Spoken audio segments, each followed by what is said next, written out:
Hi, I'm Hal Roberts. This is Bridge City News. Here's some of the top stories we've been following.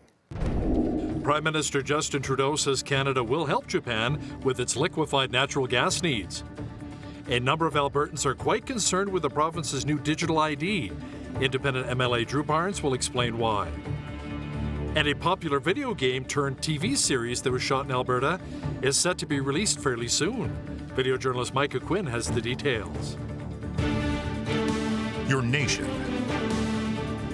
your province, your southern Alberta. From the heart of Lethbridge, it's Bridge City News with Hal Roberts. Thanks so much for joining us. Prime Minister Justin Trudeau says Canada aims to be a reliable supplier of liquefied natural gas with a new terminal set to export to Japan in 2025. Japan is looking at doing business with our country and for other countries so they don't have to rely so heavily on Russia since Putin's invasion of Ukraine. Trudeau did stress, however, following a meeting with his Japanese counterpart, Fumio Kishida, that the world is moving more toward renewable energy. Obviously, we talked a lot about how Canada can be a reliable supplier, not just of energy, but of critical minerals, of commodities and resources, including agricultural resources, that the world is going to need as we move towards a net zero economy around the world. We're very excited about the LNG Canada project, which was the largest private investment in Canada, a project led by Shell on the West Coast, in which a Japanese company, Mitsubishi, is a significant partner, because we know that being a reliable supplier of energy is important. And we're going to continue to look for ways to be that reliable supplier of energy. But even as we do talk about things like LNG and other traditional sources of energy, we know the world is moving aggressively and meaningfully towards decarbonizing, towards diversifying, towards more renewables. A Canadian senator is calling out Finance Minister Chrystia Freeland over $2 billion taxpayer dollars, which were allegedly invested in a company that may not even exist. Newfoundland Conservative Senator Elizabeth Marshall wants to know where the money went. And I have some concerns about that section of the bill. It's going to provide $2 billion to you as minister to buy shares in a corporation which does not exist. There's no legislation which tells us anything about this yet to be created corporation. We don't know anything about the composition of the board or even whether there will be a board. There's nothing to tell us about the financial controls that will be exercised over the $2 billion. And there's nothing to indicate what the governance structure is going to be. And the objective is for that government money to pull in private capital at a ratio of at least 3 to 1. It will be managed by professionals. We understand that we need to have actual investment professionals do this work. It's going to do perform some very sophisticated jobs in the green transition, including contracts for difference, which we are hearing from investors in Canada and outside Canada is a really important element to ensure that people have the confidence in our carbon pricing system to invest in it. Sunwing Airlines President Len Corrado has told the Commons Transport Committee he is sorry his company failed to meet passengers' expectations.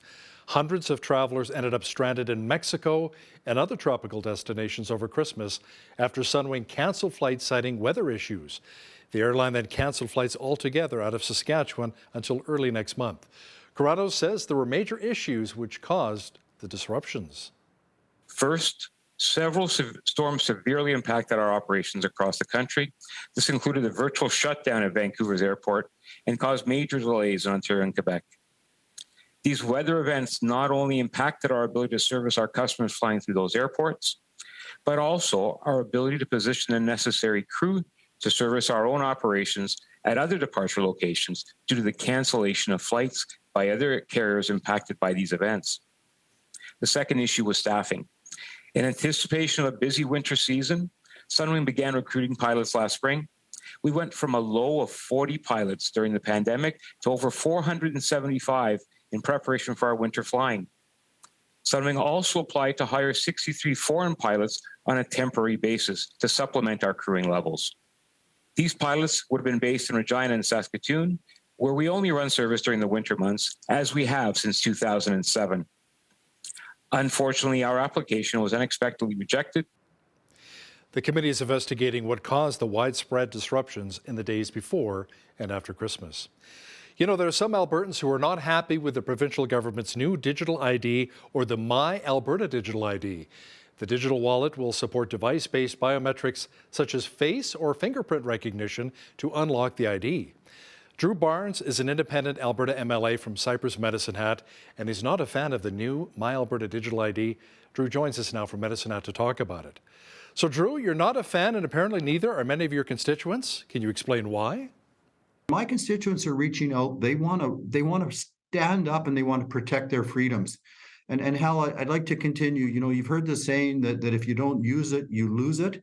And I'd say to all Albertans, where you can, you know, do things yourself. Don't do things digitally. Use your cash rather than digital payments where it makes sense for everybody. If we don't stand up and protect our local decision making and protect the opportunity to be in control of our lives, it's going to continue to be eroded. Drew, what are your thoughts on the province's $100 a month for the next 6 months for seniors, families with young kids, and disabled Albertans? What about for those of us who do not fall into any of those categories? Exactly. You know, there's so much hardship out there right now. I've had many Albertans show me their utility bills that are double what they were, you know, just 3 or 4 months ago because of the high cost of renewables, because of the carbon tax, just because of the high cost. Geez, my goodness, go to a grocery store. The costs are affecting us all. But Hal, you know, whenever the government does something like this, there's always huge levels of unfairness. The best thing they could have done, and why I've been an advocate for this for so long, is let's lower everyone's taxes instead. Let's, instead of taking the money from Albertans and then giving it back out haphazardly or unfairly, let's just increase the personal exemption for all Albertans so Albertans don't start paying provincial tax to a higher threshold. Let's go back to our flat tax that attracted so much investment in Alberta. You know, small businesses, geez, you know, in Medicine Hat, we just had 5 or 6 close. Small businesses are still under attack and trying to get back on their legs. Let's end the 2% small business tax for Alberta on top of the 10% that our small business pays to Ottawa. Thanks so much, Drew. That was independent Cypress Medicine Hat MLA Drew Barnes joining us from Medicine Hat. Well, it was another spring-like day in Lethbridge as we were on the plus side of things once again. Jeanette Rocher is in now with an early peek at the forecast. Jeanette, if these mild temperatures continue, it may be time to maybe have another barbecue. Yeah, hell, and you won't believe it. But last night, I could actually smell someone in the neighborhood doing just that. So my neighbors already being the trend setters for January barbecuing. So there you go. I can see why, too, with these temperatures that we've been having actually all across southern Alberta. We've been hitting the hot spots in the province, Raymond, Claresholm, Cardston, you name it. And Lethbridge, we actually came in above what we were expecting today. We were almost at 13 degrees today with a 40K wind. Not bad at all. I barely saw the trees move at all, so we're doing pretty great there. Overnight low 2 degrees into tomorrow, Saturday, looking at another high of 10 degrees with a 50K wind. I'll be back later in the show to let you know the 7-day forecast. By the way, that just might have been me doing some of that barbecuing. Thanks so much, Jeanette. A popular video game turned television show is set to go to air on January the 15th. The Last of Us games have sold over 37 million copies worldwide as of December of 2022. The show was shot primarily in Alberta in locations such as Fort Macleod, Calgary, and stunning Waterton Lakes National Park. As BCN's Micah Quinn explains now, according to local economic and film advocacy groups, the show has been vital in generating big money for the Alberta economy.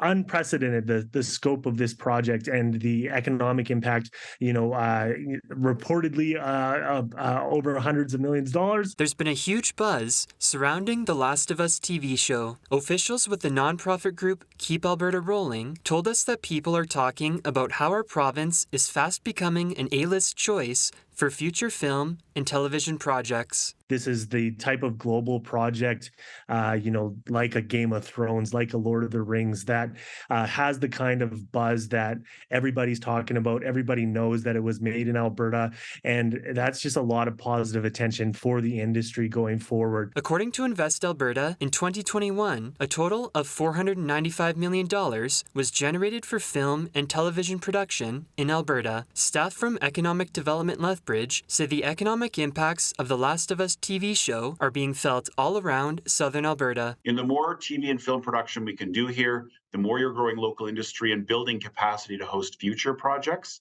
And there's also things like something called film-induced tourism. So when people see a place in a film, they're actually interested to go see it themselves. One of the prime location spots for The Last of Us was Fort Macleod, a town that has seen major growth in the film and television industry. Staff from the Cultural Heritage Tourism Alliance told us that historic Main Street was given a huge overhaul for the show. Our Salvation Army building at the time turned into a movie theater. Our chamber office was a gun shop.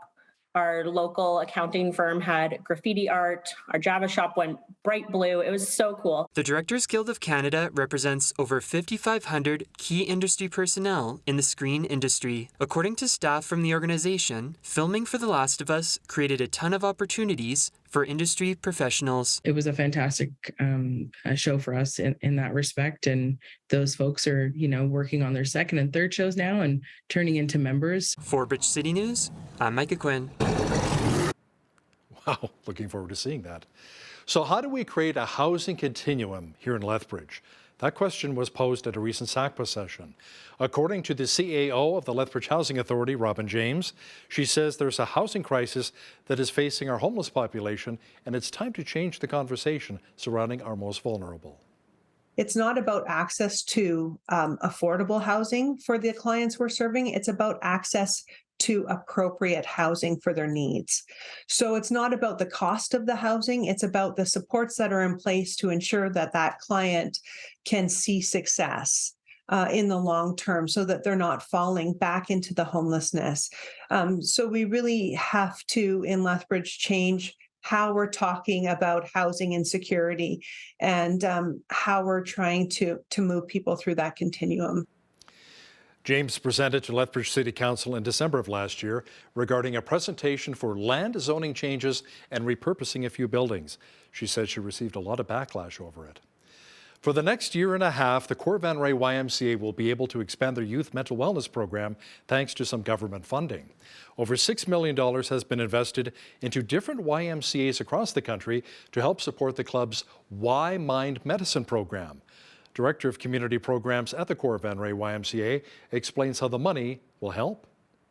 We were really grateful to be considered as one of the sites and have been really excited to be a successful candidate. And so this investment from the Government of Canada that we get to be part of brings a series of workshops to young people who are experiencing stress, anxiety, other mental health concerns, and just helps them learn really valuable tools to actually deal with that and not gloss over it or say it'll probably get better, because we are hearing from young people and the people that care about them that this is really a hard time. And so we're grateful to be here for them. The Lethbridge YMCA received around $175,000 that'll go into their program.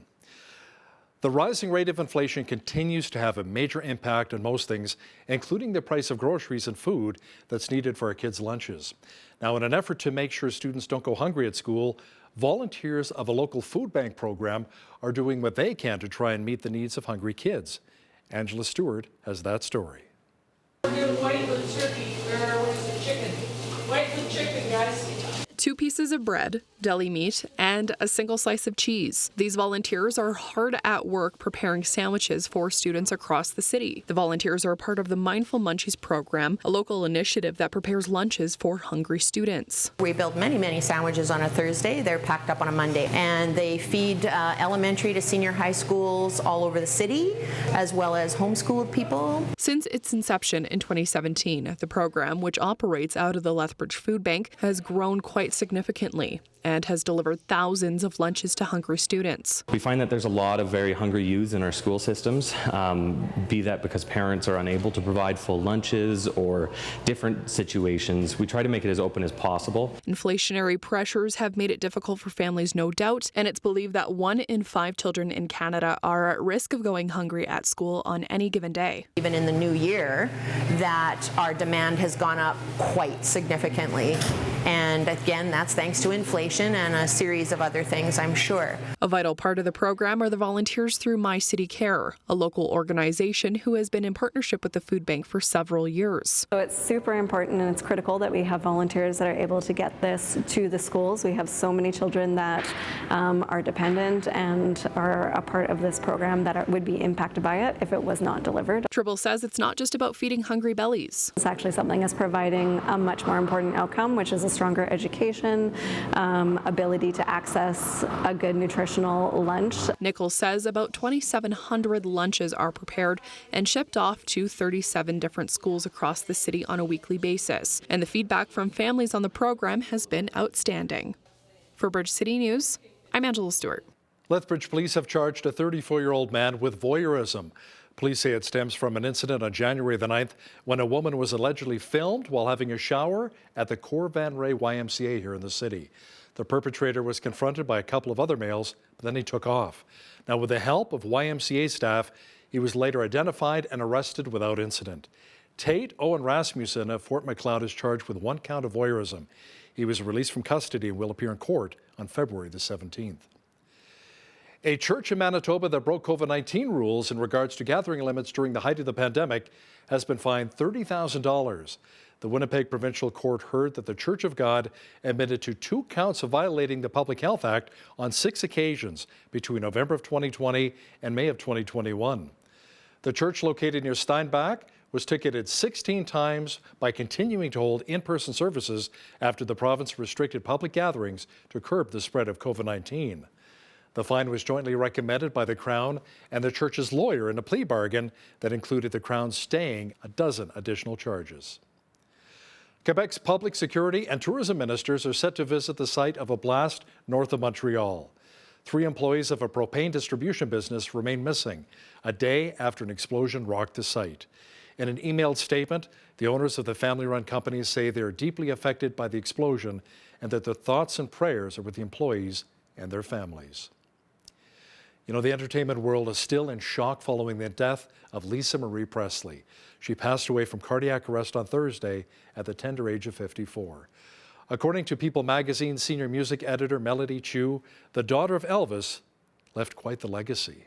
She was an icon by herself. I mean, she was Elvis and Priscilla's sole child. And she was that link that fans who loved Elvis were desperate to hold on to. She represented Graceland, which, as we all know, she inherited on her 25th birthday, which is exactly what her dad wanted. And, you know, unlike a lot of other, especially in these days, celebrity children, she really embraced her roots, her father, his fame, but she also worked hard to carve out her own lane. She was passionate, obviously, about music. She definitely inherited talent from her father. She said before that he would wake her up in the middle of the night. They would be dancing and singing together. And it's what she grew up with. And it's not surprising at all that she followed in his footsteps, but also was very successful in her own right. A massive storm system whipping up severe winds and spawning tornadoes cut a path across the southern United States, killing at least 7 people in both Georgia and Alabama on Thursday. We were blessed. We dodged some major bullets today. We really did. This could have been much worse. How extensive is the structural damage? I don't have the answer to that yet. We're still doing the assessment. Incredible devastation. Well, here in southwestern Alberta, it's been relatively calm. It was also quite mild in Lethbridge today. And you know what? Not a bad weekend is shaping up either. Complete weather details are on deck.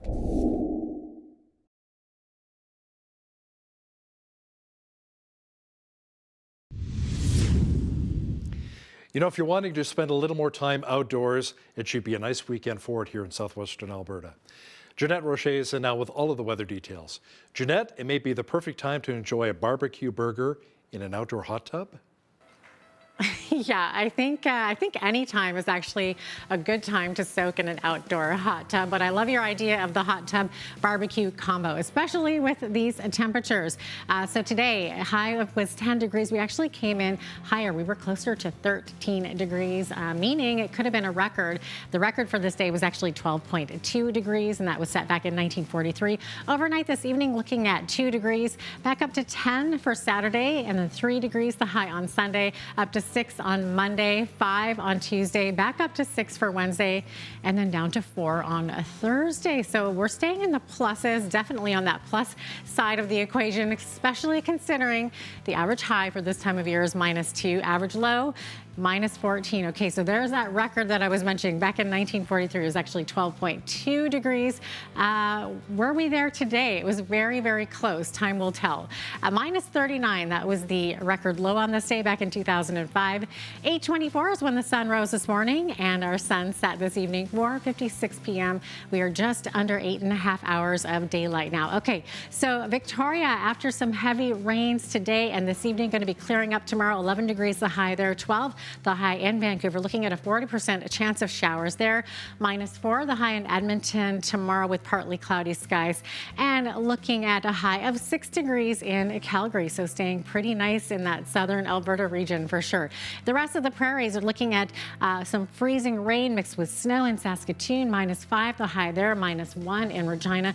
Regina seeing mainly cloudy skies, high of -3 in Winnipeg. Winnipeg could see some periods of snow as well.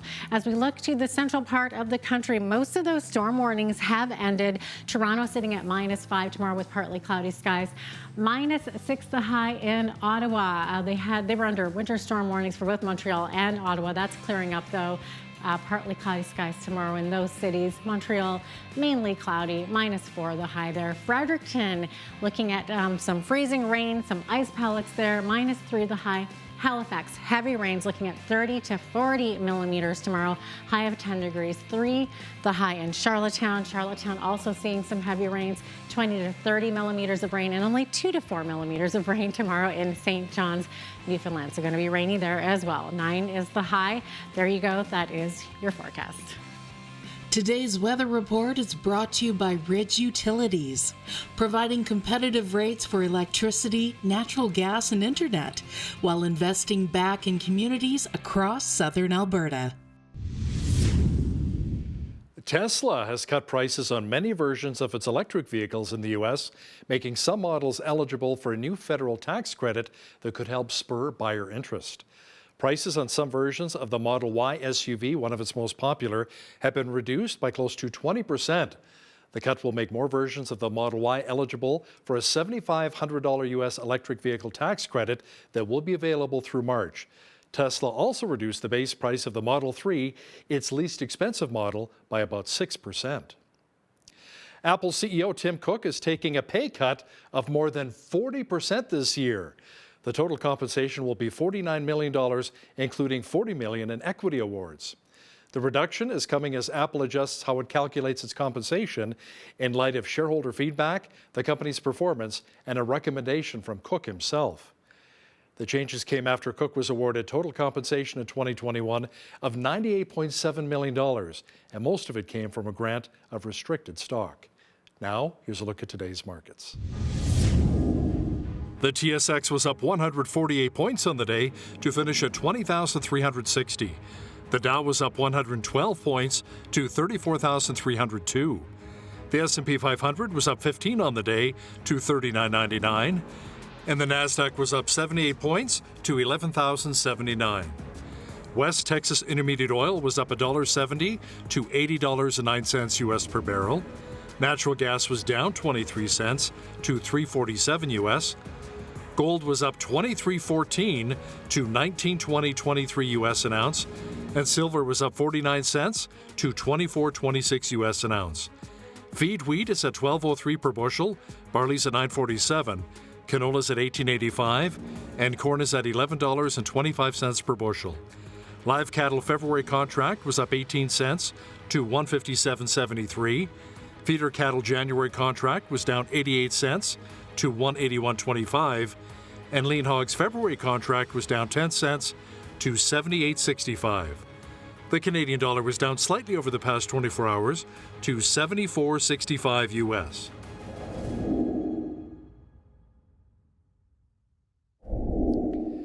Recapping one of our top stories, Prime Minister Justin Trudeau met with his Japanese counterpart Fumio Kishida to discuss Canada becoming a reliable liquefied natural gas supplier to Tokyo to replace Russian oil and gas.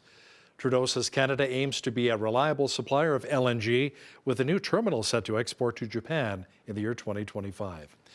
Coming up, Money Talk with financial analyst and chief editor of the Morgan Report, Mr. David Morgan.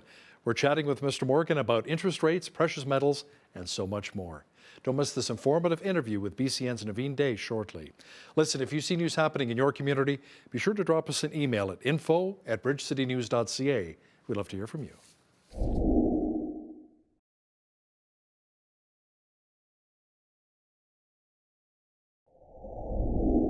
With financial advertising and the personal quest for more hard-earned dollars and the desire of many to squirrel away funds for retirements, the idea of picking a winner over a loser in the stock market may just seem like a fool's errand. This quest for sound advice and a firm financial foundation that stands the test of time may seem just as valuable as the investments themselves.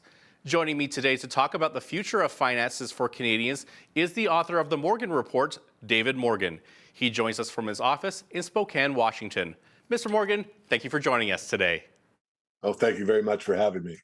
So, David, what a financial ride the last couple of years have been for Canadians. David, when you look to 2023, what do you see as the path ahead in the next 12 months? Well, almost anything that a professional does is look at probabilities. I mean, to, get out the crystal ball and be super accurate, we leave that for the psychics. But the trends are very clear. There's been an overprinting of fiat money throughout the entire globe. The dollar is relatively strong versus the other ones because they aren't printing quite as fast as some of the others. And plus, most of the debt in the system is U.S. based, which means you need to have U.S. dollars to pay down the debt or pay off the debt. The stock markets are weak and weakening. There will be rallies. There'll be a lot of bear traps going forward. The bond market is the key. I call it the key to the kingdom. And the reason it's the key to the kingdom is everything in a debt-based monetary system based on credit or the reverse of credit, the debt. Depends who holds it, who issues the debt, and who gets the credit. And when you have what's called sovereign debt, meaning the United States of America or Canada or any of the more advanced capital markets, it's basically on the back of the people to pay that off. I mean, your politicians spend it, but you are the ones that require to pay it off. Well, at some point, it becomes a mathematical certainty that it cannot be paid back. And that's what we face now. So at the end of these great inflations, what we see is an acceleration of the debasement of the currency. So what happens? Well, people go what's called down the liquidity pyramid looking for safety. And the one most trusted safe feature of the markets are actual physical pieces of paper. Canadian dollars, US dollars, Australian dollars, whatever the notes are, that's as safe as you can get for 99% of the population. And that works until it doesn't. And I'm not being cute, because in the great inflations, what happened is there's a distrust of even that form of money. And it goes to 5,000-year-old money, gold and silver. So I expect to see further strengths or movement around the US dollar, although it's weakened rather significantly in the last 6 months or so. And that will continue overall, but like the stock market, you'll see some moves that will make it look as if the dollar is still holding on. No one can predict exactly when this will take place, but we could get clues. And one of the biggest clues is the run to gold. And the run to gold starts very stealthily. Most people don't even see it, especially unless there's channels like yours that actually have an open forum that talks the complete market. Most people don't even get to hear about the precious metals. But gold has been accumulated not only in Asia, which China and Russia primarily, but out throughout the entire central banking system. And it's a well-known fact, and I'm sure you know this, that in the last year, there's the biggest hoard of gold through central banks in the last 55 years. Why? Well, if the banks never talk about it and they kind of diss it in public domains, it kind of is, it's just a tradition. It's not really money here. It's a pet rock. You hear all these rather negative connotations around the gold industry and gold per se, is because it is the money of last resort. In my strong studied opinion, I don't think the bankers really want to have anything to do with gold other than have it as a life preserver for themselves. In other words, they know they don't have it and something drastic happens, they at least can stay in the banking business if they have gold. But if it was up to their preferences of how they want to control everything, they wouldn't have it, in my opinion. So long answer, but that's it. Everything that's not precious metals or commodities related, I'm very bullish on foodstuffs. I'm very bullish on the precious metals, resources in general. So stuff we need over stuff we want. The stock market's overvalued across the board. Any market anywhere in the world is pretty much overvalued. Bond market key is the US dollar or the long-term dollar, meaning a 30-year, 6-month treasury. It doesn't matter, anywhere in that range. The interest rates are going to kill the dollar or kill the ability for the dollar to maintain its status. I'll put it that way. Now, in recent years, many people have jumped on the cryptocurrency bandwagon. But as we saw last year with how fast the value of Bitcoin fell, some learned a hard lesson in the volatility of some of these coins. What is your outlook for 2023 concerning crypto? Still negative. I did a series on the website, themorningreport.com, go to the blog. Called The Crypto Conspiracy. I have 28 interviews over the last year. Called the top in Bitcoin, explained why, showed what the tie-in was to MIT, and actually Jeffrey Epstein has a pretty big role in the Bitcoin world, believe it or not. Wow. Prove it. Yeah, and very few people even know that. Wow. And I'm pro-blockchain and not very fond of most cryptos. I think once the dust has settled after this FTX debacle, is you will see it's not going away. In fact, this is what the central banks are really drooling to get into, is to have a central bank digital currency. Of course, that's centralized, not decentralized. Whether or not that happens, I'm not sure it will, but they're going to push for it. So I think you're going to see the next move up in cryptos be asset-based cryptos. Gold-backed, silver-backed, lithium-backed, cobalt-backed, raw land, whatever. That token is actually of merit, meaning it is tied to some quantity of something that's real. I think this fiat for fiat, we got a fancier fiat, we give it a cute name like doggy coin or something, and it's worth something, is a figment of the imagination. And we're approaching what I call financial reality.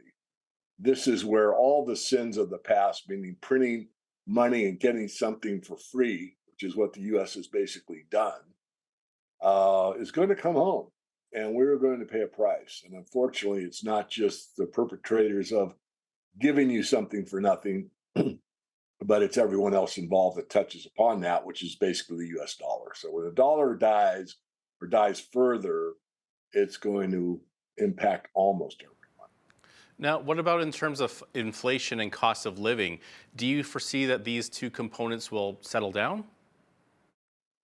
Yes and no. You're going to see the CPI massaged more. And of course, in the US, they take out food and energy, which are the two things humans need most. They need to be able to heat their homes and drive to work, and then they also have to eat. But we'll take those out of the inflation index. And so, yeah, it will come down, and the governments will make a big deal about it, especially the US government. And they will probably use it as a pretext to start to taper off the interest rate increases. But the real truth is that interest rates are only meaningful if they are substantive, meaning that you get a real return on your savings. And if the true interest rate is 7% and the posted interest rate on the federal funds is 4%, you're still getting a negative interest rate of 3%. If you look at the true interest rate, as far as inflation is concerned, the real CPI, based on figures from John Williams of shadowstats.com, who calculates it without all this hedonic indexing, you'll find that the real inflation rate is probably closer to 12%. So if the US government were to make interest rates at par with the true inflation rate, say 12% as an example, we would be absolutely devastated. Why? Because at that high an interest rate, you wouldn't be able to fund the debt payment or the interest payment that's due on the national debt. So we are really at the end of the road. I mean, we talked about kicking the can down the road. We hit the end of the road. So I don't think we have a lot longer to go until the new system is, I won't even say it'll be implemented. I'll say that the new system is going to be presented for implementation. And I think we'll see that. Really, it started in November in the United States, but most people aren't aware of it. I have a podcast on that. I can't name the title of it. But there's let's say, a beta test going on in the Fed computers that does a modernized exchange of payments, and it's more streamlined to get it prepared for a CBDC, central bank digital. Now, in these uncertain times, many people just want to hide their money, make all you can all you make, and then sit on the can. But how do you think that people need to think about investing their money?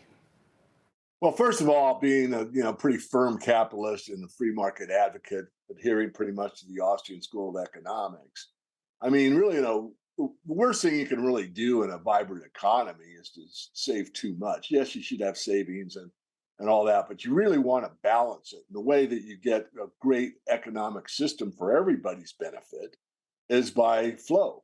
You get a flow of cash that goes into better widget, as we say in business school, but better food production, maybe more organic food, a more efficient housing, all the things that really make the human experience better and better and better. You can have that.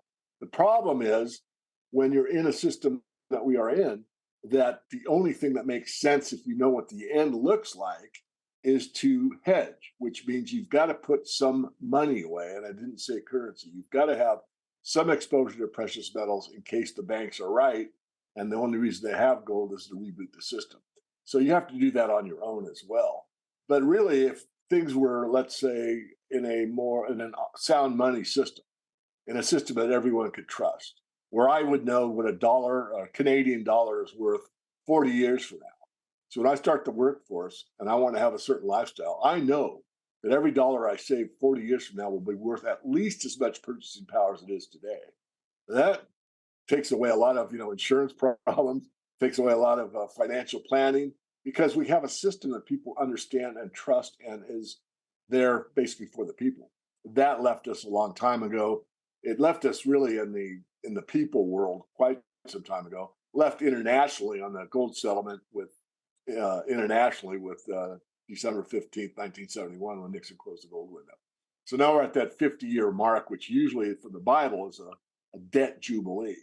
And I think we're kind of witnessing that now with what's going on with the gold market, foreign currency exchange, the amount of money that's being borrowed by the Fed, but these banks get all this money, we call it fiat currency, and they don't have any place to put it because they don't want to loan to anybody. So they send it back to the Fed. So it's like, you give me a $20 bill and you give it back to me and say, okay, I want my interest on it. Well, here's 200. Well, here's 200 back. I want my interest on that. And this is what's happening. So it's really stagnant. It's as if that money doesn't exist. Now, once it gets into the public domain, which has been doing since the illness, and they're sending people checks where they could cash and buy food or groceries or go to the movies or pay off a car or whatever, that is what really flows and stimulates the economy and gets into the situation where it's driven not only by too much money printing, but also by actual true shortages and supply chain breakdown. So hopefully I didn't go too far in that, but it's not that complicated, but there's a lot of vectors that intersect to make one thing happen. And the one thing that's happening is be prepared. So, David, when it comes to personal finances and people's personal debts, can you talk about the value of removing debt, or should people work to grow their money alongside paying their debt off at the determined payment schedule? Yeah, the best thing you can do is live within your means. So, you got good year, bad year, it doesn't really matter. You're living within your means. And then once that's established, then you want to get as debt free as possible, even in an inflationary environment. And people say, wait a minute, I borrow money. It depends on what it's for and what guarantees you have. Most of the working class, it does not make sense to go into debt, even in an inflationary environment. Here's why. You have to be able to service that money that you borrowed. And if it's a callable loan, or if it can, it's not a fixed rate loan, you can be in big trouble pretty fast because your wages are not commensurate with the increase in inflation. Therefore, it's more difficult to pay it back. So really, in almost any environment, being debt-free or close to it is a very sound place. And then on top of that, you want to invest. I mean, I'm not one of these, gold is the only answer. It's a solution to the system that's corrupt, but it's only a partial solution. The real solution is honesty throughout the entire system. And that means basically a sound money system or something equivalent to it. And we are probably going to get there at some point, but it's going to be a real struggle until we do. So I would say investment-wise, I specialize in the resource sector. But I mean, if you look at something like a true investor's, I won't call it a Bible, but periodical, is Investor's Business Daily. I mean, William O'Neill, and you see like in there, the New America, and it's only because that's the title of it, but he talks about companies that are increasing their earnings. If you really understand the stock market and you use it as a truth meter, which a lot of these are overvalued, I'm not taking that statement back, but these companies that start out and have the accelerated earnings and keep earning more and more and more, well, that's the free market telling you this company's making something that the market wants. And of course, their earnings are going to increase. And those are the kind of companies that you want to buy. So those will always exist. They're harder to find in these type of environments. So there are always opportunities. It's just most people have been taught that all you have to do is buy like the S&P index and you'll be fine. Certain times in life or in lifetimes, that's true. But if you bought the equivalent of the S&P or the Dow Jones before the Great Depression, you needed 25 years before you broke even. So it's not always the great idea to stay invested or fully invested in the stock market. I believe we're in that situation right now. There's a direct inverse correlation between gold and stocks. And the inverse correlation is as stocks go down, gold goes up, and vice versa. Now, David, if our viewers want to connect with you and learn more about what you offer, how can they reach you? Thank you. It's themorganreport.com. Just sign up for our free letter. I have a paid service as well. And if you don't want to give me your name and email, that's fine. Get on the blog and read what I put out there 3-4 times a week. Excellent. That was David Morgan of The Morgan Report. He joined us from his office in Spokane, Washington. David, thank you for being with us today. Thank you so much.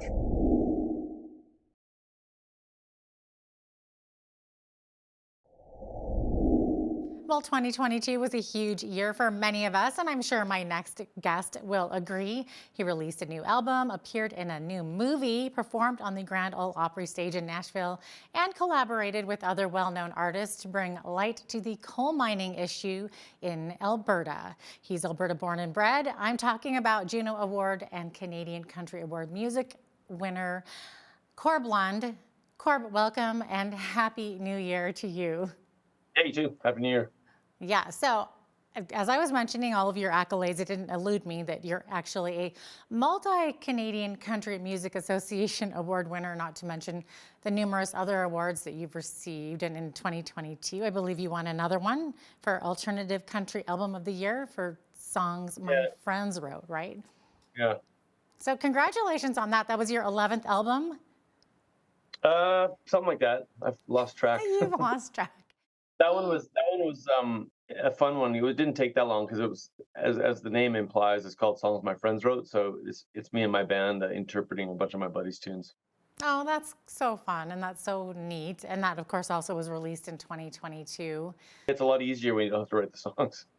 Well, that's true. And I know, like, out of your other 10 albums, I think 3 of them are gold. So you've had many successes in your life. And of course, it was a huge year this past year for you, mixed with both success and, of course, personal loss. So, Corb, I want to start off by talking about a dear friend of yours who was also a Canadian legend. So Ian Tyson, who just passed away. And I'm so sorry for your loss, Corb. I know that he meant a lot to you.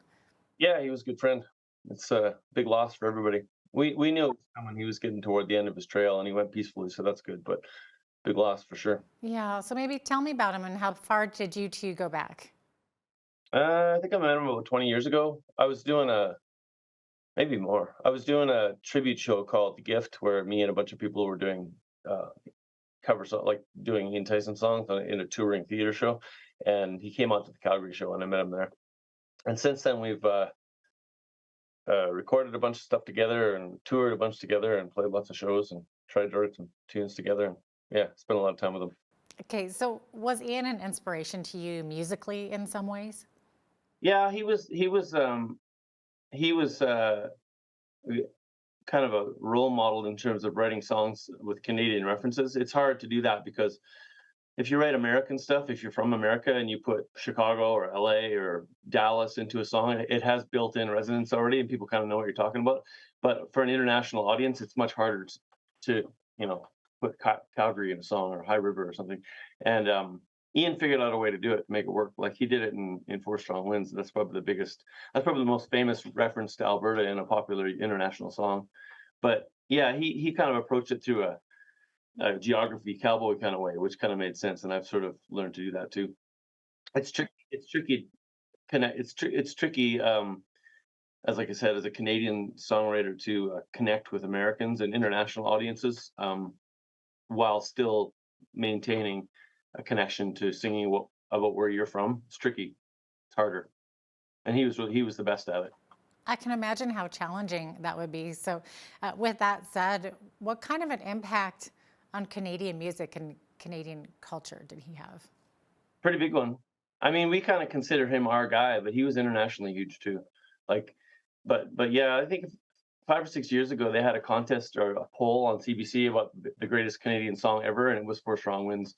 So that tells you something. That was a user poll, like a listener poll.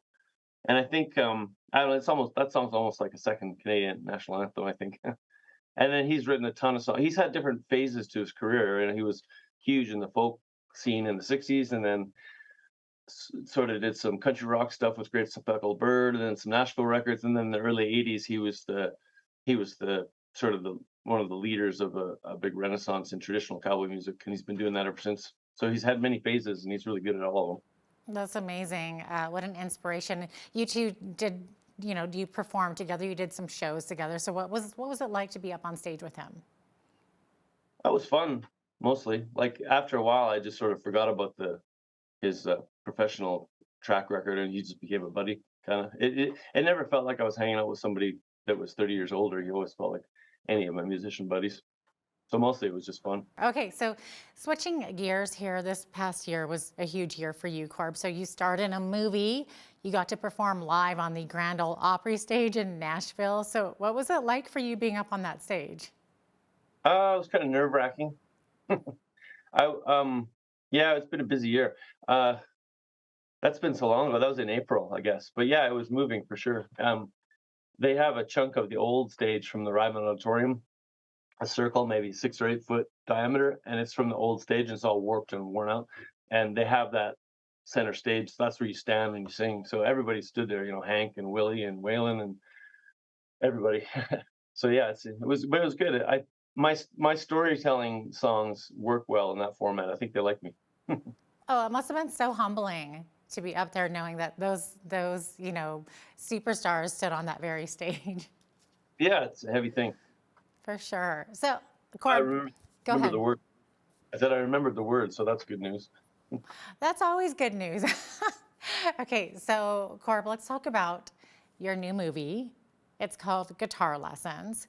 So what's the movie about, and how did this all come about? I'm buddies with the guy who wrote it and directed it. His name's Aaron James, and I've done little bit parts in some of his older movies. And yeah, he just came down to my house and leaned on me to do. I didn't really want to do a lead role because I've never done anything that challenging as an actor. I've just done little bit parts. But he convinced me to do it. And I mostly did it because I liked the script a lot. It was a really cool story about a northern Alberta community. It's a very Alberta story, very Canadian. and it's about me. I play a a middle-aged, successful oil and gas guy who used to be a hotshot guitar player whose career didn't work out, and so he's kind of bitter. And then this scruffy 14-year-old kid starts hassling him for guitar lessons, and I'm kind of a jerk at first, and then we become friends, and happily ever after. Is it art imitating reality? Has this ever happened to you? Yeah, it wasn't like I was playing a person with an accent and a limp or something. It was pretty, I'm pretty familiar with rig guys and oil and gas guys, and I mean the music part wasn't too tough. So yeah, it was not a stretch. Real actors can the really good actors like Daniel Day-Lewis and those guys can play people who are nothing like themselves, which is a whole nother thing. Oh, it's amazing. But yeah, it actually it's kind of interesting because instead of filtering down from Hollywood down to the cities and then the towns, it's kind of gone opposite. We started having it play in small towns all across Alberta, and then it filtered up to the city.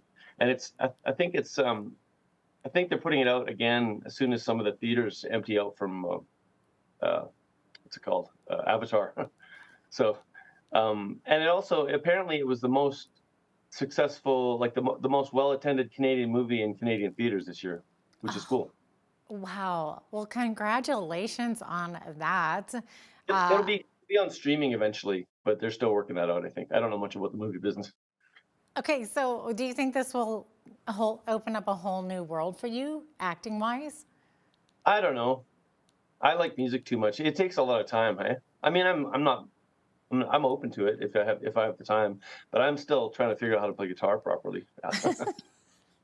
Takes a lot of work. So how long did it take to film? You mentioned it started filming in 2021, the end of it. Yeah, I think it was up there about 10 days in high level. Okay. It's way up there. It's right by the Yukon border. Yeah. The Northwest Territory border. Right. Yeah. Long days, I would imagine. Some of them, yeah, because you kind of once the cameras are going, you kind of got to get it before you sleep. So. Well, okay, so you mentioned that you're going to stick with music, although you love acting because you've done other bit parts before. And I think I'm not sure if I love it or not yet. Actually, I think live theater would be more fun because, like in music, making records is okay and it's kind of fun, but playing live shows where you get the energy from the audience, that's kind of why I do it. And I feel like acting might be the same way. Like making movies is kind of cool, but you do it and then no one applauds or you don't know if it was any good, and then 6 months later you see it, right? And people might pat you on the back then, whereas live theater, it's the same as live music. You can feel it, right? Yeah, you get that immediate reaction. So I'd like to try that sometime too, but I need about 5 lifetimes. Yeah, you really do. I feel like you've lived 5 lifetimes already, even just like looking back on this past year. So early last year, you collaborated on a project with other well-known Canadian country artists. So, we're talking Terry Clark, Paul Brandt, Brett Kissel, to re-release your single called This Is My Prairie. And you all came together to do this to tackle a bit of a controversial topic, the Alberta government's proposal to rescind the province's long-standing coal mining policy. So that policy proposal had landowners and environmental groups and First Nation groups protesting it, not to mention you and your fellow musicians. So why were you so against this policy change? Well, it was brought to me by some ranchers who had generational places up in the foothills. And I always address this topic by saying, number one, I'm not against resource extraction. It's just that this is a terrible idea. And number two, I'm not political. I don't like any of the parties. So this has nothing to do with politics for me. I would say the same thing no matter who is trying to pull it. But yeah, it makes no sense for Albertans. Like all we're getting, the royalty rate is very, very small, and all the companies are foreign, and it's going to ruin the water, it's going to ruin the Old Man River, and it's going to ruin the Rockies, and we don't get anything out of it other than a few hundred jobs per mine, which have to be balanced against ag jobs and tourism jobs, not to mention the cleanup, which no matter what they say, the taxpayer will foot the bill for. We know this. That's an old playbook. So, and the government's, in my opinion, it's hard to say, but my guess is they're going to try to keep the ban in place on some of the areas, but allow it in other areas and try and slip that by, but we're not going to let them as best we can. We're going to, basically the position that I've taken and the people that I've worked with and the ranchers up there think that we don't want any more coal mines in Alberta, period. So, Well, yeah, you've been very vocal about it. And so anything else like that on the horizon for 2023 in terms of collaborating with other musicians for a cause, so to speak? well, I don't know. This will be my last cause. It's a huge pain in the butt. Um, but as far as collaborating, I don't know. I might end up writing a song or two about it because usually I end up writing songs about whatever's passing through my consciousness at the time. If I'm doing a home reno, I write a song about that. If I'm playing cards, I write a song about that. So I wouldn't be surprised if there's a couple of songs in that vein coming out. But yeah, I've realized that this kind of topic or this kind of issue takes a long time. You don't fix it overnight because often the government and the companies try to drag it out so people lose interest and kind of sneak it in the back door. So they've annoyed me so much that I'm not going to go away, and neither is anybody that I'm working with on this until we have solid legislation in place to have no more coal mines. I'd like to repeat again that I'm not against all extraction of resources. It's just that this particular idea is real stupid. All right. So with that said, what is on the horizon then for you this upcoming year, Corb? We talked about movies. What about albums? You have another album planned, touring? You pretty much outdid yourself in 2022. Yeah, since the smoke cleared after COVID in March, we've been touring the whole time until Christmas, pretty much. I think we played most of the provinces in 38 states, I think, since March. So I'm pretty beat. So I'm pretty much open. I'm home writing until May, I think. So yeah, I'm trying to make a new record right now. I have to make a record. I have to have some downtime and read some books and chill out a little bit because I get ideas on the road, but it's just you don't have time to really develop them. I just write them all down, and then when I get home, I take a deep breath and try and put them all together. Yeah, exactly. And then try to process everything. Absolutely. Well, I'm so happy that you have some time for some R&R in this upcoming year. It's really a cool thing, actually, being able to be from this area and write songs about this region and sing them internationally, because that's a tough thing to pull off, and we've been lucky enough to be able to do it. But yeah, I think I'm sixth generation Albertan, and we've been in Southern Alberta since the 1800s, and it's really cool to take our culture and put it into music and art, and then take it out to the world. It's pretty neat. Yeah. Well, this will give you some chance to get back into the mountains and do what you love to do. Get back on the back of the horse. Yeah, and chill out a little bit. Exactly. Well, I wish you the best in this new year, Corb, and congratulations, of course, on all of your recent successes. Thanks. Yeah, it's been a busy year. Absolutely. That was Alberta-born Juno Award-winning country music artist Corb Lund. I'm Jeanette Brochet on behalf of all of us here at Bridge City News. Thanks so much for watching.